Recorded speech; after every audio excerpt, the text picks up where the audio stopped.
Bueno, para continuar con nuestra clase de estados alterados de conciencia, vamos a la segunda parte, donde vamos a ver qué tenemos que hacer ante un paciente que tiene alguno de estos problemas, ¿sí?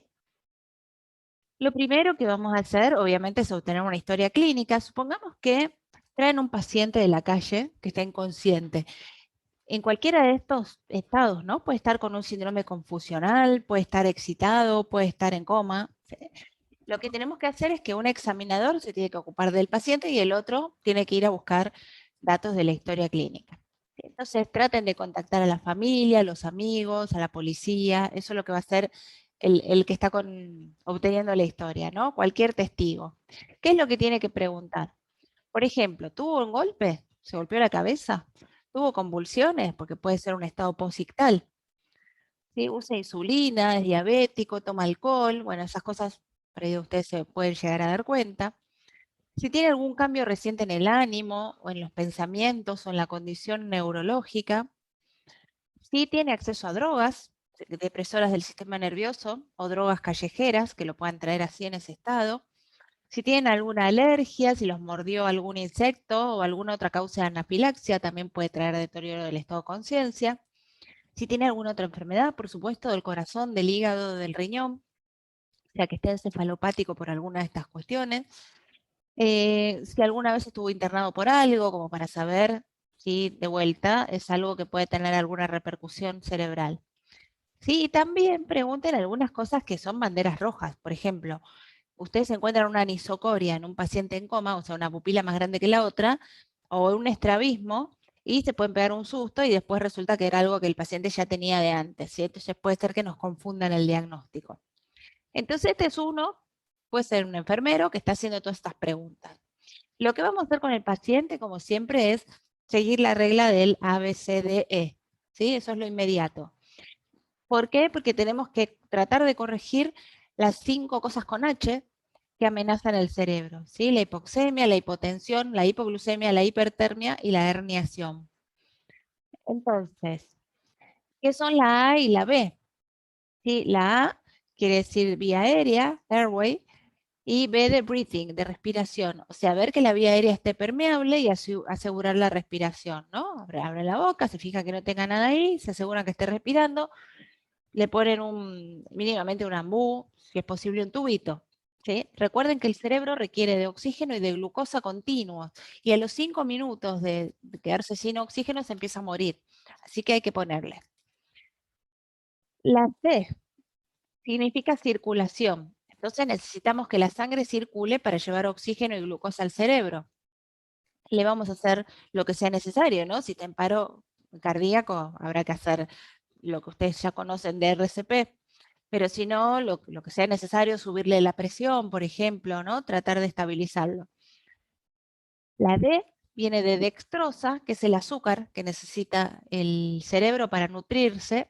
¿Sí? No importa que ustedes piensen, por ejemplo, que es un diabético que está hiperglucémico, porque es mucho más peligroso la hipoglucemia que la hiperglucemia.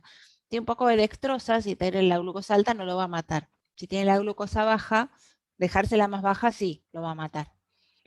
¿Sí? Y después, cuando ya tienen todo eso más o menos encaminado, van a ver en el examen, ¿sí? Por ejemplo, se fijan las cosas más urgentes que serían para esta H de herniación, ¿no? Ver los ojos, ahora vamos a ver cómo nos damos cuenta, el tamaño de las pupilas, el fondo de ojo, la posición de los ojos, cómo está en respuesta a los reflejos vestíbulo-oculares o oculocefálicos. ¿Sí? Si ustedes ven pupilas fijas que no reaccionan a la luz y ojos fijos, eso significa problemas. Bueno, y también le miden la temperatura, por supuesto, ¿no? Se fijan si está con fiebre o qué problema tiene. Antes de intubarlo y ponerlo en el respirador, traten de ver, si pueden, cómo está respirando, ¿no? La frecuencia y el ritmo respiratorio. Fíjense el color del paciente, si está en apnea o si tiene dificultad respiratoria. Bueno, lo intuban, lo ventilan, fíjense si tiene olor a alcohol. Obviamente fíjense el cuello, ¿no? Si es un traumatismo de cráneo, cuidado cuando intuben. O bueno, el que vaya a intubar, cuidado con el cuello. Bueno, como decíamos, con respecto a la circulación, le palpan el pulso, le palpan el corazón, si no tiene pulso, hacen RCP. También toman la presión, ven las venas, etcétera. Bueno, fíjense que hasta acá nada de neurológico, ¿sí? Y le ponemos una vía, un acceso venoso, y empezamos a poner solución fisiológico, Ringer, etcétera. Bien. Si yo lo encuentro hipertenso, puede ser, uno puede considerar que tiene un ataque cardíaco cerebral, ¿sí? Una ACV, o puede ser una encefalopatía hipertensiva también, como causa de la inconsciencia. La pueden bajársela, pueden darle una medicación antihipertensiva, pero eso tiene que ser muy gradualmente y durante horas, aunque nosotros lleguemos a la conclusión de que es una encefalopatía hipertensiva. Todos esos cambios tienen que darse despacito. Y para ver el nivel de azúcar en sangre, le hago un hemoglucotest, eso es rapidísimo. Y le doy 50 mililitros de glucosa al 50% endovenosa para ver si es una hipoglucemia. Y se le da tiamina también, porque si tiene déficit de tiamina, hago un desastre si le pongo glucosa y no tiamina. Así que sí o sí, glucosa, tiamina. Bien. En la inspección me voy a fijar algunos signos de traumatismo cráneo severo y sobre todo fractura de base de cráneo, por ejemplo, que al comprometer el tronco, además de que va a haber hipertensión endocraniana difusa y demás, pero también puede estar golpeado el tronco y eso puede ser lo que tengan en coma. Recuerden que las lesiones que nos llevan al coma son corticales difusas, que nos van a sacar todo el contenido, y después también todo lo que comprometa el SARA, que está en el diencéfalo y la porción superior del tronco. Bueno, entonces, ¿qué vamos a buscar?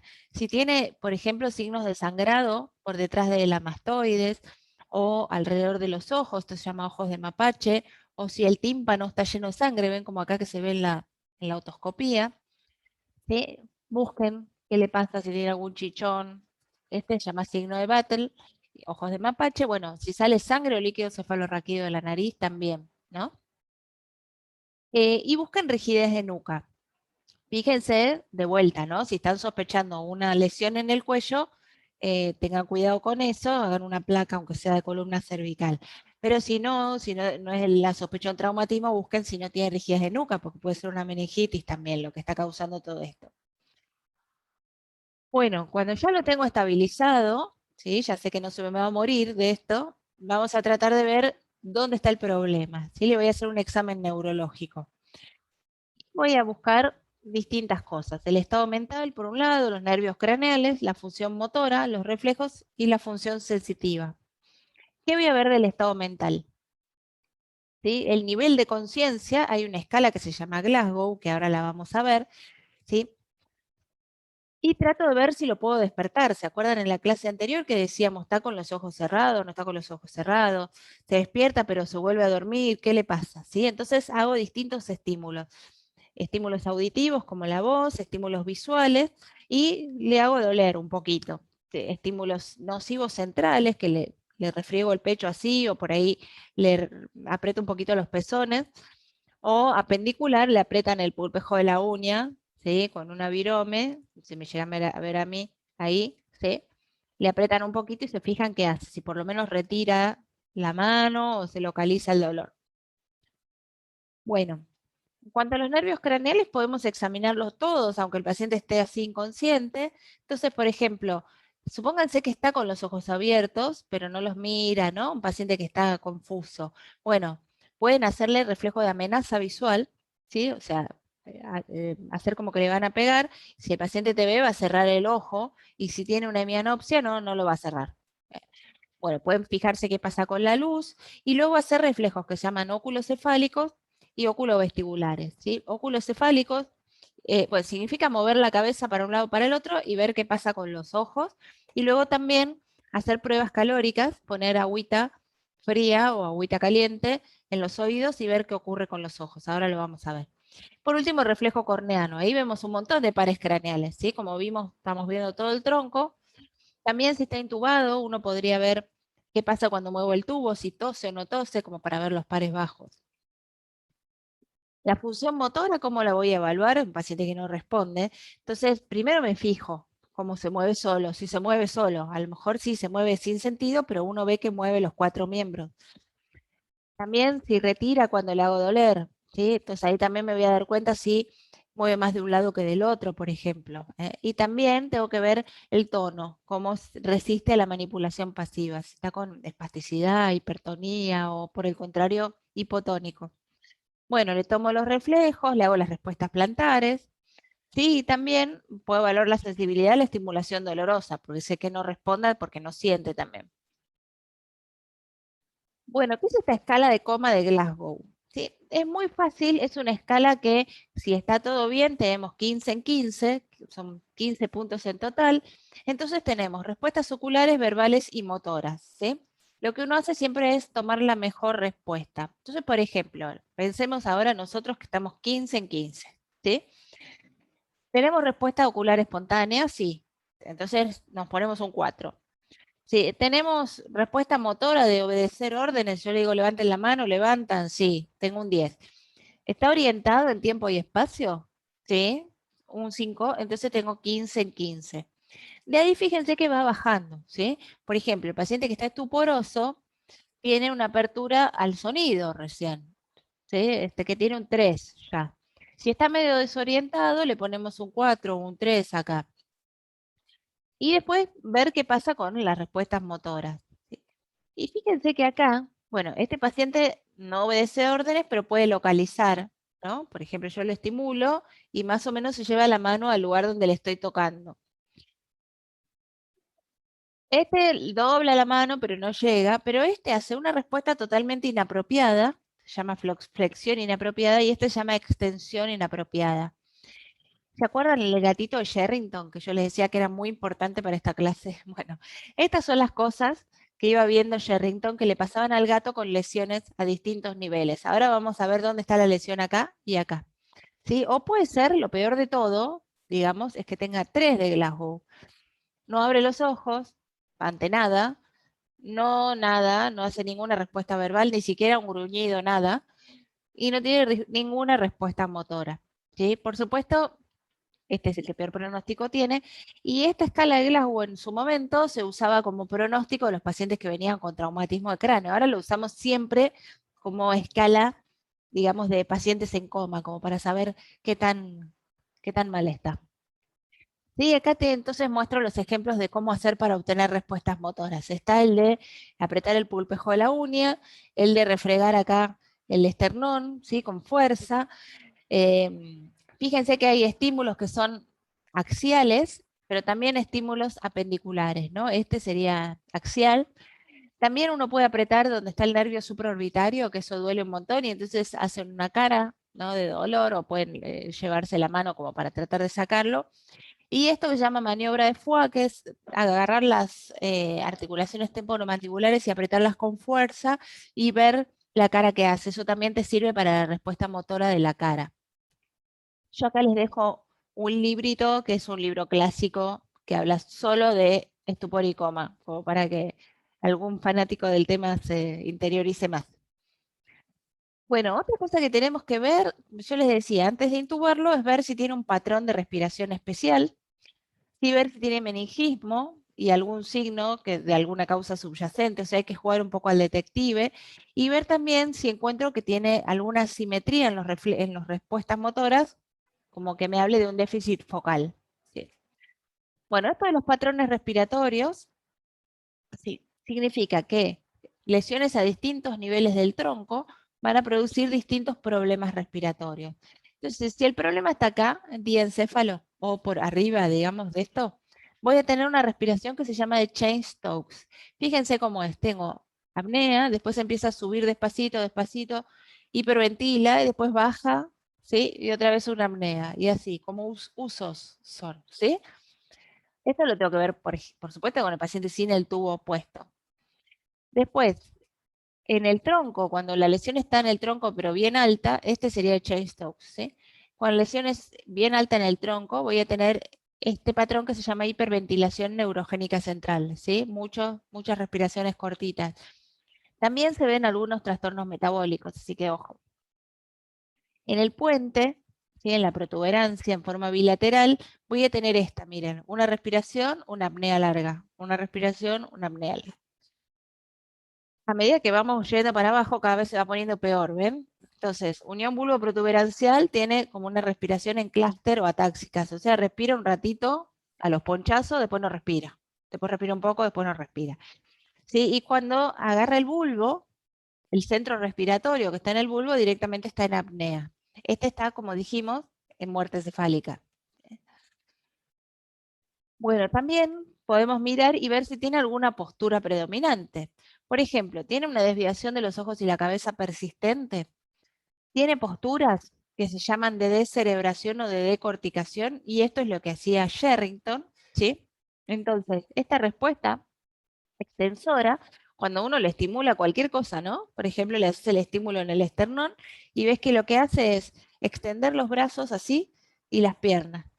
¿Sí? Esto se llama postura de descerebración y se ve con lesiones altas, ¿sí? De protuberancia alta, del SARA, pero bien arriba.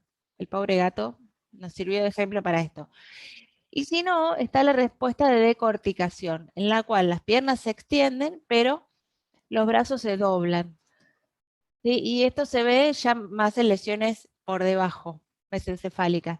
Eso que expresa, ¿se acuerdan las vías rubroespinal y vestíbulo-espinal? Son expresión de eso, que alguna está predominando sobre la otra. Por eso tenés más tono flexor o más tono extensor. Otra cosa que nos puede orientar es si tiene las mandíbulas apretadas, ¿sí? Como si tuviera bruxismo, pero se llama trismus acá, o el cuello y las extremidades inmóviles, ¿sí? Eso se ve en la gente que tiene tétanos.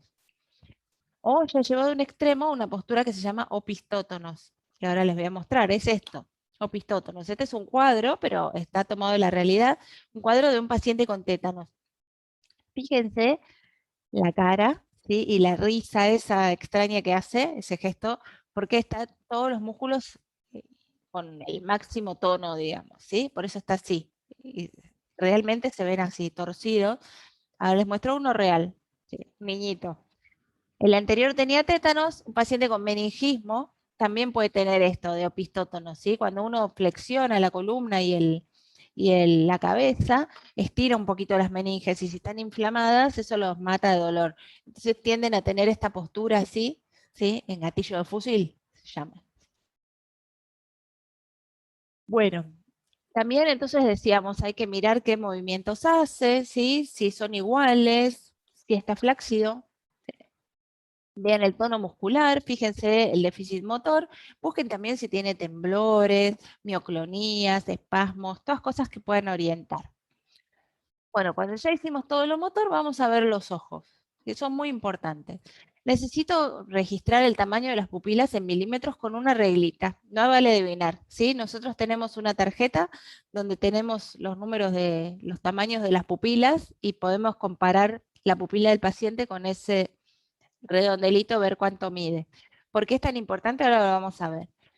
Nos fijamos si responde a la luz o no, ¿sí? También si tiene reflejo, ¿te acuerdan? Fotomotor directo y consensual.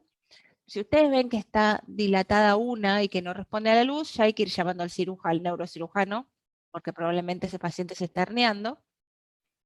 Buscar también si hay ptosis palpebral, si tiene parpadeo, si tiene reflejo corneano. Ver los ojos cómo están de alineados, si se mueven o no se mueven. Bueno, y como decíamos, los reflejos vestíbulos oculares.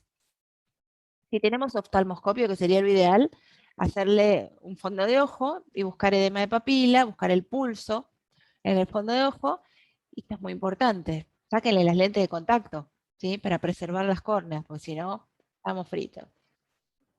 Si ustedes ven unas pupilas muy puntiformes, puede ser una intoxicación por opiáceos. Entonces consideren a lo mejor administrar un reversor de opiáceos, como la naloxona. ¿Sí? Y no pongan ninguna droga, o sea, para hacer el fondo de ojo, por ejemplo. Quiero verlo mejor, no le pongan gotitas, porque también va a confundir todo el problema. ¿Qué es esto del tercer par que les hablaba recién y de llamar al neurocirujano y de la herniación? Bueno, recuerden, acá tienen el tercero saliendo por la fosa interpeduncular. ¿Sí? Acá tienen el temporal, ¿no? El uncus del temporal. Fíjense la relación tan estrecha que tiene. Entonces, si yo tengo algo que está aumentando la presión arriba, o en un costado, por ejemplo, lo que está más abajo, la parte más baja del cerebro, justamente es el uncus temporal. Entonces, lo primero que va a comprimir va a ser el tercero. Justamente las fibras que van a la pupila son más externas, entonces lo más precoz va a ser la pupila dilatada. Después voy a perder todo lo demás, toda la motilidad ocular, se me va a ir el ojo para abajo, para afuera y se me va a caer el párpado. Pero lo primero la pupila, entonces hay que estar muy atentos a esta pupila grande y a reactiva. Sí. Acá tienen un dibujito, entonces ven distintos patrones de herniación. Se puede herniar todo parejo hacia abajo, que se llama hernia central. Puede herniarse solo el uncus, ¿sí? Puede herniarse así a través de la hoz del cerebro, ¿está bien? Pero siempre, bueno, tienen desviación de la línea media y termina en una catástrofe y termina en un tercer par. Acá ven un paciente con el tercer par, ven que hay que levantarle el ojo, levantarle el párpado, perdón, para ver, y el ojo está desviado hacia abajo y hacia afuera y la pupila está grande. Bueno, ¿por qué lo de la pupila? Recuerden que además de las ramas para mover los músculos del ojo, ¿sí? Tenemos estas ramitas que salen del núcleo de Edinger-Westphal y que son parasimpáticas, van al ganglio ciliar y luego a los músculos que las ramas ciliares cortas para la pupila.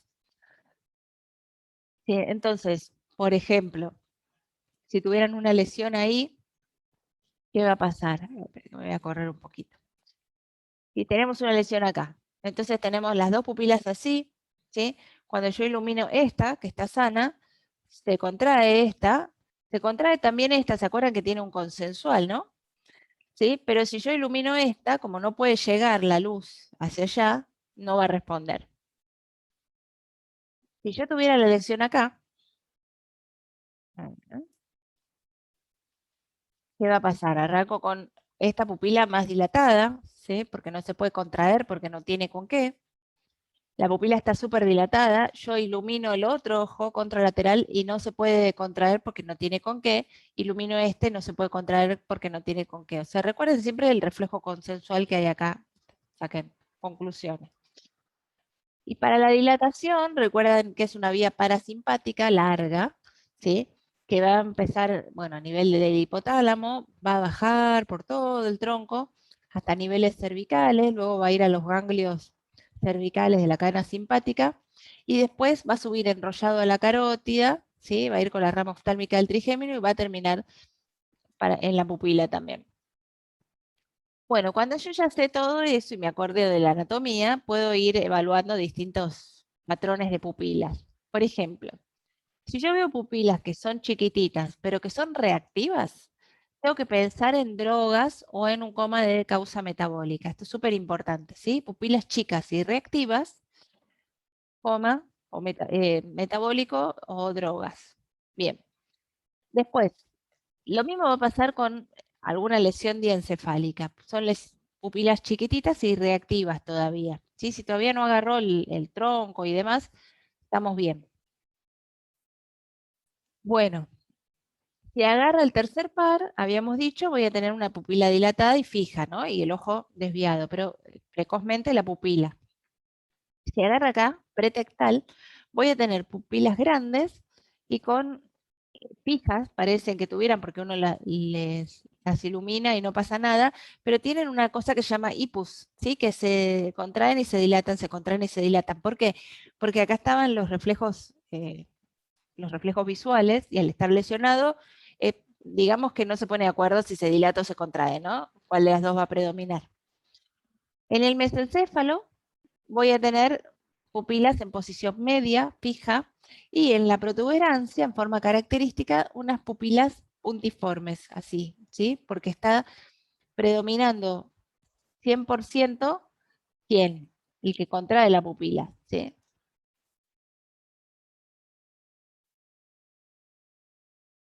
Bueno, esto es muy importante, entonces, lo de ver las pupilas y su reactividad, porque me va a ayudar a diferenciar un coma de causa metabólico de un coma de causa estructural. Bueno, después les debía lo de las respuestas oculocefálicas y oculovesticulares, las respuestas calóricas, ¿sí? Las respuestas oculocefálicas yo hago esto, ¿sí? Le muevo la cabeza para un lado, para el otro, para arriba, para abajo. Para las respuestas cefálicas, calóricas, perdón, Le voy a poner con agua fría, por ejemplo, a 30 grados, hay toda una técnica, 30 centímetros cúbicos de agua a 3 grados, perdón, a 30 grados la jeringuita, etcétera. Sí. Entonces, si está todo bien o si es metabólico, lo que va a pasar es que cuando yo mueva la cabeza, ven, los ojos se van para el lado opuesto, ¿sí? Muevo para arriba, se van para abajo, muevo para abajo, se van para arriba. Cuando yo irrigo con agua, se van para el lado frío, ¿sí? Ahí también se van para el otro lado, los dos juntos. Cuando irrigo los dos a la vez, se van para abajo. Esto sería casi, digamos, le diría lo normal. Si ustedes se lo hacen a alguien despierto, esto, por ejemplo, van a tener mucho nistagmus y mucho desastre, ¿no? Pero alguien que está en coma tiene, digamos, no tiene nistagmus porque no está viendo lo que pasa. El nistagmus es para tratar de corregir lo que se está viendo. Bien, vamos a ver este caso. Si yo le muevo para un lado, bien. Para el otro lado, miren lo que pasó. Este ojo se quedó como clavado ahí en el medio, ¿no? Este ojo bien, pero este ojo quedó clavado. Cuando hago así, ¿qué pasó? Este no viene para este lado, que es lo que tenía que pasar acá.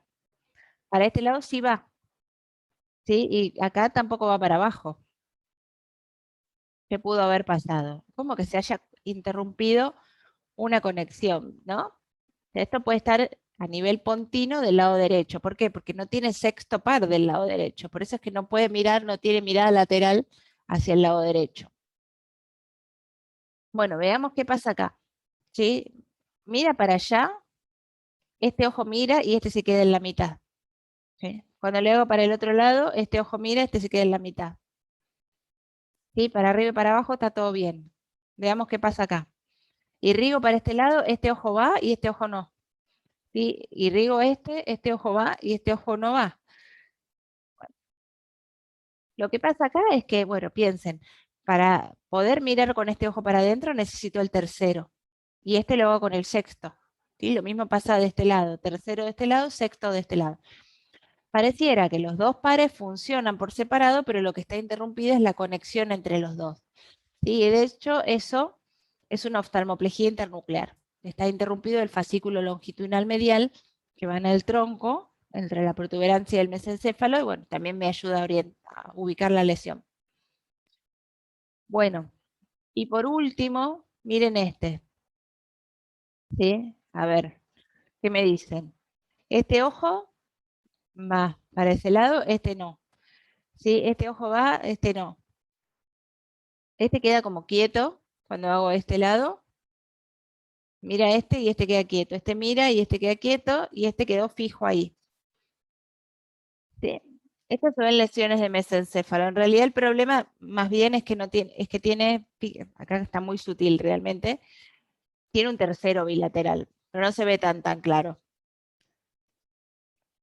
Bueno, hice todas estas pruebas y tengo que tratar de pensar un diagnóstico inicial.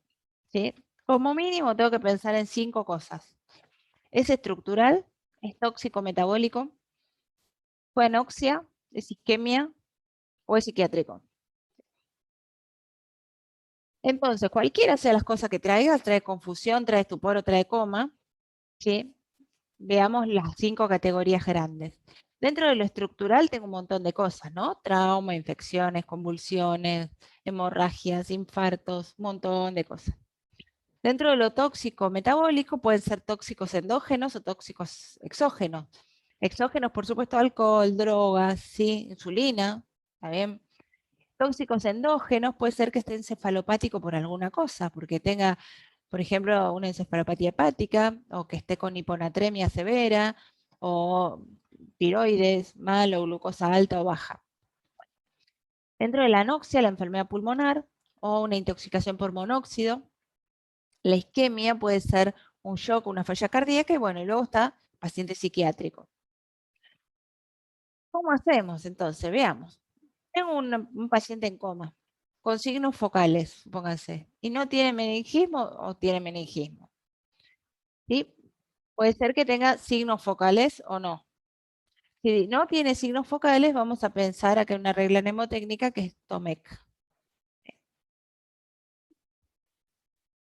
Si no tiene meningismo, tiene signos focales, pero no tiene meningismo, puedo pensar en un ACV, en una lesión ocupante de espacio, en un traumatismo de cráneo, por ejemplo, o en una inflamación, ponerle un absceso. ¿Sí? Si tiene meningitis y además está en coma, eso es una meningoencefalitis. Tiene meningismo, digo. O puede ser una hemorragia subaracnoidea también. Bueno, ¿qué es esto de sin signos focales? De toxinas o de órganos que fallan, por ejemplo, encefalopatía hepática, M de metabólico, E de endocrino, C de convulsiones. ¿Sí? Así más o menos me voy orientando. Recuerden que las causas sistémicas pueden tener signos focales transitorios, por ejemplo, una parálisis de TOD. ¿Sí? Las convulsiones a veces tienen alguna cosa focal transitoria. La encefalopatía hipertensiva también a veces puede tener signos focales transitorios. Bueno, ¿qué estudios le voy a hacer? Un laboratorio, sobre todo glucosa, además del hemogluco. ¿Sí? Le voy a hacer un hemograma, urea, gases. Voy a buscar todos estos electrolitos que pueden dar algún problema y tiroides. En la orina me tengo que fijar si está embarazada, la glucosa, las cetonas y las proteínas. Idealmente hacer un examen toxicológico tanto en sangre como en orina. ¿Sí? Hay que poner una sonda nasogástrica u orogástrica y tratar de hacer un análisis de lo que tiene en el estómago si sospechamos que ingirió veneno y que no mejora y el diagnóstico sigue siendo oscuro. De todas maneras, la sonda siempre se pone para que no se aspire. ¿Sí? Y si pueden, antes de empezar a tratarlo, refrigeren alguna muestra del suero, del sangre y de contenido gástrico para hacer alguna determinación posterior si es necesario, si no llegamos a la conclusión. Inmediatamente le hacen una tomografía o una resonancia. La verdad es que la tomografía es lo más rápido, ¿sí? Así que sí o sí, tomógrafo y bueno, consideren un electroencefalograma, a ver si está, por ejemplo, en un estatus no convulsivo, que es una causa de coma, y hacer una punción lumbar, si les parece también.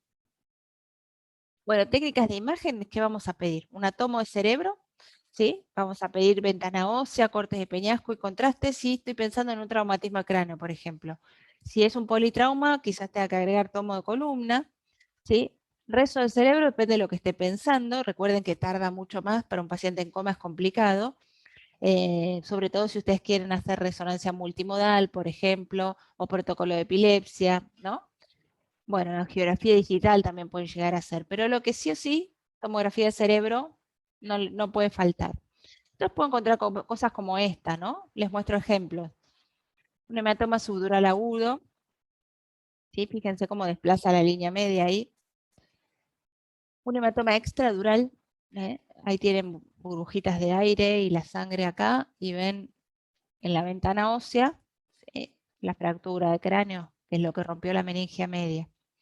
Pueden ver, si están pensando en una ACV, bueno, lo mejor es la tomo, pero también pueden hacer una reso multimodal, si tienen tiempo, eventualmente una angiografía digital.